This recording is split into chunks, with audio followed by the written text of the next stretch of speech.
Money, makeup, and everything else. No. That's okay. It's all good. The biggest thing is just the sound of this project. It's so awesome. It's so big. It's a great concept artistically, and just it's so powerful. It's like Super Friends. It's very, very powerful. I just wanted to talk about all the women on the project, and I know that you know some of them for a long time. And some of them are new friends of yours, but it's incredible. Thank you. Yeah, most of them are actually old friends. The only person that was relatively new was Gretchen Parlato. And Nona I've been working with a couple of years before we did the project. But Dianne Reeves and DeeDee, I've known them since I was a kid. Jerry Allen, Patrice Rushen. Forever. Cassandra Wilson and I keep together in New York when we were both struggling. Yeah. So in terms of the way you cultivated the music, did you arrange for everyone in the band, or? Yeah, of course. Or I was going to say, did they all kind of come together collectively? No, every note in that record I arranged. Well, it was a big undertaking. Yeah, but sure. It's funny because people don't always look at drummers as arrangers or writers, and even somebody on the project. We were in the dressing room just now. I just said, "Who did most of the arrangements?" I was like, "Hello." No, but I mean, it's just interesting that the stereotypes of drummers, that you keep fighting. But every drummer doesn't arrange or write. So.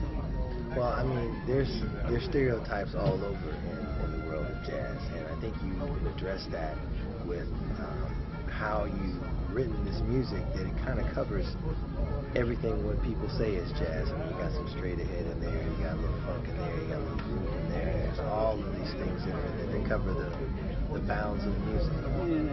Well, I guess maybe I, for the first time, did that successfully. I mean, I've always been these things kind of all combined. And one day I remember a long time ago, Pat Metheny saying, do you really figure out a way to combine all the things that you do and all the things that you love and all the things that you play? You really, come up with something unique. And I think I've been aiming for that over the years. And I think this project kind of did it, actually. Though I feel like I've always been me, but somehow it came together and the stars aligned. It's always great when you have singers involved, because people like to hear melodies going more so than they like to hear the player in general. From concept to completion, how long did it take? And I just really like your dream team of friends. Of course, I do too. I would never have been able to do the project without them being my friends, because it would have cost way too much. But it took, I don't know. The first time I thought about doing it, I did a gig with Esperanza Spalding and Jerry Allen and Tina Kaposo, quartet gig we did in Israel. And that's when I thought, this foundation is something special. And I just expanded it, wrote more music, and then added vocalists. So, I don't know. From when I started writing, maybe 6 months, 7 months. And you've done other collaborations. How does this one differ with the all-female? There's a certain excitement about this project, and I think the excitement that other people feel and experience, because I've definitely felt more of an excitement about this than any other project I've done. But I think that excitement also comes from the energy of all the women. When we get together, we're excited. We're happy to be hanging. That's why they're all here. They just wanted to hang out, you know what I mean? Well, Terri, something... We just want to hang out and have a good time. And I think that comes through the music. Exactly. Well, I noticed that you and your group of fine women took me back like 30 years to the time when there was a lot more spoken word in jazz. That was a part of jazz in the the 60s especially, where all of the unrest. And I have to, applaud you for bringing that with your group today, making it current, making it fresh, bringing in people, that lady right there that is excellent pianist. She's in the dressing room. My bad. Inspired by this. Just a possibility. This is Carmen Lundy, who obviously was on stage tonight. Hey, Carmen. Carmen. Talk to her as well. Well, Terri, I'd like to ask you, being a Grammy winner, now what does that mean for you? What does it mean? Yeah, how does... Wow. I mean, it means a lot. It means that, you know, that on a certain level, your peers recognize you for doing something special. Not that you don't always do something. I think a lot of times we do something special and it's not recognized. But sometimes, for whatever reasons, the stars align and people come together and cohesively recognize something as being special. And when that happens, of course, it's a great feeling. It's more, I mean, it's great and it's about the record, but for me personally, it's about, God, a 35-year career. I've been professional for 35 years. So for me, it's about kind of, you know, culmination of all the things that I've done that came together in this project. So when you first heard the news, what was your reaction? I was shocked, happy, excited. I mean, you know. So how did you get the reaction that all of you would have? After this achievement, what's on your bucket list now? Bucket list. She's started. You and Patrice. I'm actually doing a record right now, so I don't mind talking about it because it's almost finished. It's going to hopefully come out in September on Concord as well. But I remade Duke Ellington's record Money Jungle with Max Roach and Charles Mingus, and this is Christian McBride and Gerald Clayton, and a few special guests, Clark Terry and Liz Wright, and some guitar and percussion here and there, and a few other things. But it's basically a trio record, and I'm in the process of finishing it. And you know, it's daunting to actually try to rearrange Duke Ellington's music. So I lost a lot more sleep on this record than I did with the Mosaic Project. The ghost of Duke Ellington was like, don't. I understand that you were just in Japan with your brother, Billy Giles. Yeah. Billy's your brother? Yeah. Are you serious? Oh my God. Can you tell us about you that? never know. Huh? I didn't hear about it. Yeah, Japanese are, you know, they know as much about our music as we do. And that's kind of an interesting thing to realize. You know, go that far away, it's true. So how do you work your music in that environment where they know as much just as bring it. I mean, the best than... part to this gig was that I did a whole set of original tunes. I mean, they know the music, so for them to accept something other than the standards was a beautiful experience for me. That took a little courage, and I didn't apologize for it, but it was a very wonderful and warm reception for all this new music I was throwing at them. It was great. It's a great record, new record. Yeah. Hey, Carmen. Hey. Oh, yeah, great. How is it, I mean, teaming up with such a super powerful... I was just telling her earlier today, I said, this is amazing, this is a wonderful thing you created. An opportunity for so many artists to come to the bandstand this way. And the depth and the wealth of talent and the breadth of your ideas being displayed the way you've done it is just incredible. I mean, I'm just so honored to be a part of it. Thank you for including me, and I'm so inspired by what you've done.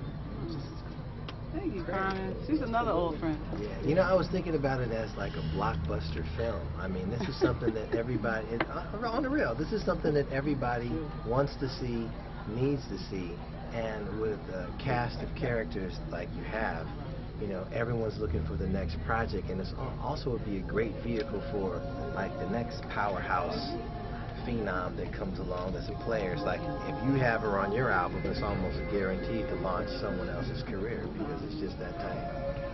Thank you. I don't know what to say to that. Thank you. It's all true. Could you tell us about how was it playing here today, and then at the end you get that praise from Mr. Cosby? I didn't hear a word he said. But afterwards he came up to me and said something about this hadn't been done in 30 years of the festival. So, but that, you know, but I did not hear what he said on stage. You brought integrity to the bowl. One of the major things he said. Oh wow. Yeah. Wow, that's great. never done this before, speak like that. Really? And all the years he's done. He's such a champion for women, and I think that's great, and I think that should be recognized and applauded, because a lot of people think it's cool and hip, but they don't actually do something, to encourage and help. And he does, and he doesn't have to, he just does because he wants to. So, but the bowl is a very, very difficult venue to play, because there's no sound check, and when you have so many people on stage, it's really difficult. So I try to just be in the moment and hope that the energy and the spirit of what we were doing got across. But I have trouble hearing, so I'm not sure what it sounds like. It got across. It sounded, it was great. It was thrilling. Oh, thank you. That's all we can hope for, because we're just kind of flying by the seat of our pants. Well, it's all good. I mean, I love the message in your music too. I love the message in your music. I really do. Yeah, just telling the truth and just, I thought for me a highlight was actually to have Angela Davis. Yes. Oh, yes. That was a very important thing. I'm not, it's hard to get her to do something like that. I mean, because she's so busy, and how many opportunities do you have to do something like this with all of these people? But for her to actually be here too added a very special touch to it, made it very special. How did that come about? Yes. Everybody, as I said, everybody in Record's a friend. I've known Angela for over 20 years. So I mean, getting her to do the record was, I'm just saying to have her come down here and, perform it. Yeah. With Dianne, that was a surprise too. Yeah. But I know you. We played last night in Connecticut, so I just got her to catch a flight here and said, no. Whoa. Wow. So Didn't you and Patrice used to play gigs at the Bellage? That's right. Yeah, we played a couple gigs there, that's right. Yeah. But we played, with Never Wheeler. That's right, I remember that. I remember that one, big one. But yeah, but the funny thing is, Patrice and I just played Friday night in Brooklyn at Prospect Park with Jerry Allen. Oh, wow. So it's just been a globe-trotting kind of weekend, and I'm totally burnt and fried. And played like that? Joyous that it happened, and happy that it's Saturday. No, Sunday. See, I mean, Sunday, and I can get hopefully a decent night's sleep tonight.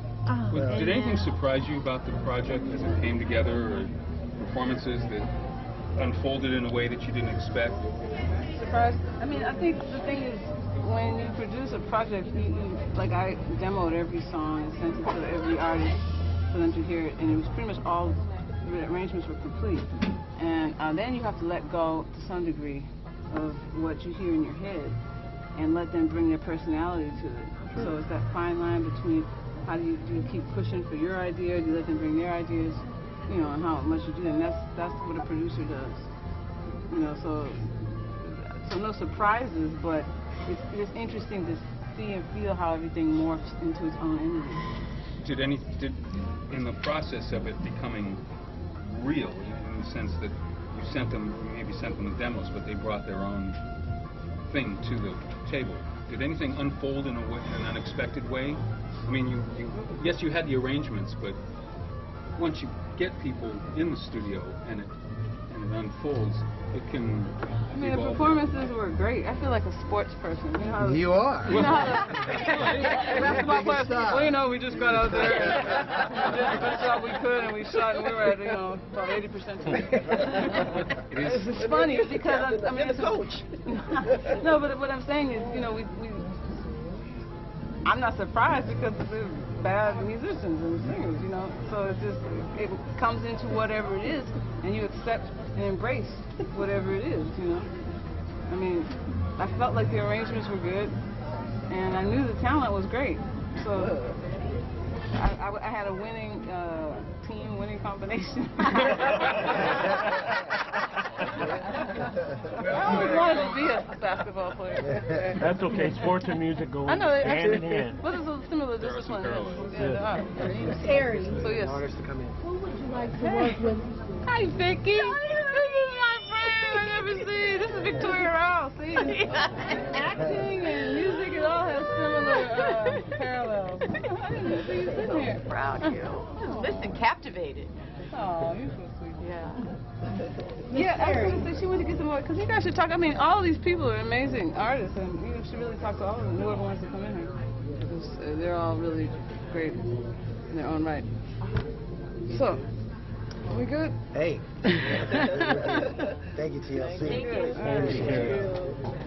Thank you, Terri. Yay. Congratulations.